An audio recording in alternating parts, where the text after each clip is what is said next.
ദൈവനാമം മഹത്വം ഉണ്ടാവട്ടെ.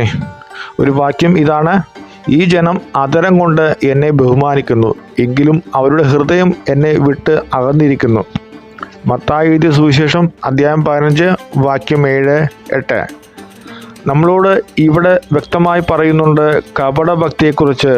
കർത്താവായ യേശുക്രിസ്തു കപടഭക്തിയെ വെറുക്കുന്നു എന്നതാണ് ഈ വാക്യം കൊണ്ട് നമ്മളോട് പറയുന്നത്. വാക്കുകളിലെ സ്നേഹം മാത്രം പോരാ. ചില ആളുകൾ പുറമെ കാണുമ്പോൾ ദൈവത്തെ സ്തുതിക്കുകയും പ്രാർത്ഥിക്കുകയും നല്ല കാര്യങ്ങൾ സംസാരിക്കുകയും ചെയ്യുന്നു. അവരെക്കുറിച്ചാണ് പറയുന്നത് അധരം കൊണ്ട് എന്നെ ബഹുമാനിക്കുന്നു എന്ന്.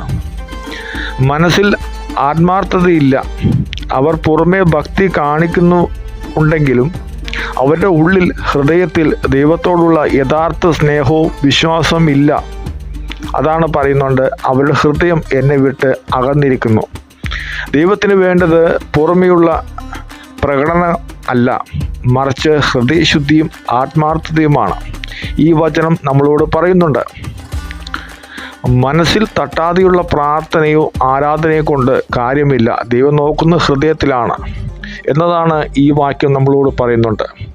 നാം ഇനി ദൈവത്തോട് വിളിക്കുമ്പോൾ നമ്മുടെ ഹൃദയത്തെ തൊട്ട് നാം ദൈവത്തെ വിളിക്കുക. ദൈവം എല്ലാവരെയും ധാരാളമായി അനുഗ്രഹിക്കട്ടെ. ആമേൻ.